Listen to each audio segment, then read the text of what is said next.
I swear to God, this Angel Smith and Tumi matter, e don pass marriage drama. This one na full Nollywood film. CCTV footage don surface online. Police don enter the matter. Dior bag don cause problem. And now, somebody dey demand $48,000. Sit down well, because this gist no get just part 2. E get part 3, e get part 4 and part 5. Make I update una on everything wey don dey happen inside this matter. So make I remind you, in case you never join us for this story, you never hear the story before. BBNaija Angel Smith marry her partner Tumi for inside USA obodo oyibo for March 27 this year, no be last year. All black ceremony, everywhere those sweets, but less than 2 weeks after the wedding, cheating allegations, leaked chats, and plenty drama burst everywhere. Tumi accuse Angel say she dey cheat with another woman wey she meet for one dating app wey dem dey call Hinge.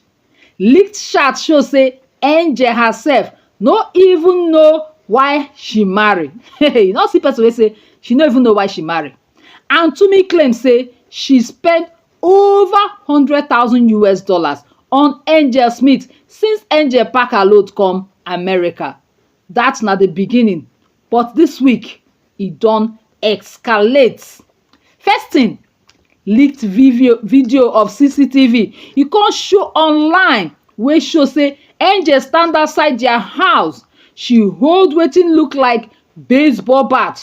She dey approach the car wey belong to Tumi, her husband or her girlfriend. She come dey threa ten to break the car, to break the windscreen if her partner no open that house door for her.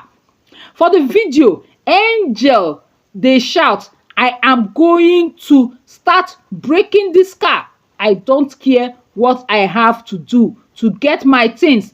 I am just giving you 1 minute to open the door or I will break this car into pieces." Angel no dey carry last o. Okay, Angel dey threa ten to damage the car with plank abi na bat, but that na serious street case for inside America. Then another video come surface. Angel dey inside Dior store for Texas on the 18th of April, shopping for luxury Dior bag.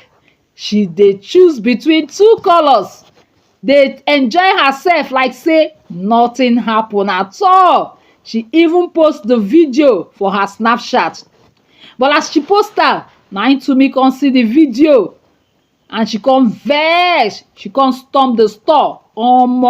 She storm the store with policemen. They come confront Angel and she come dey demand back all her money. Yes, Tumi bring police enter Dior store because Angel shop with her money. Imagine the scene.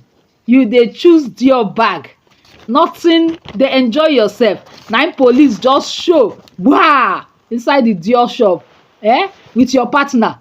Wetin you go do? No be small marriage drama be this o. This is na Nigerian movie straight. And as if that one no do o, enough, Tumi come talk say make the marriage cancel. She dey call for annulment of marriage and she issue serious financial demands o. She want make Angel pay her $40,000, that's refund, plus $8,000 for emotional damage. A total of $48,000.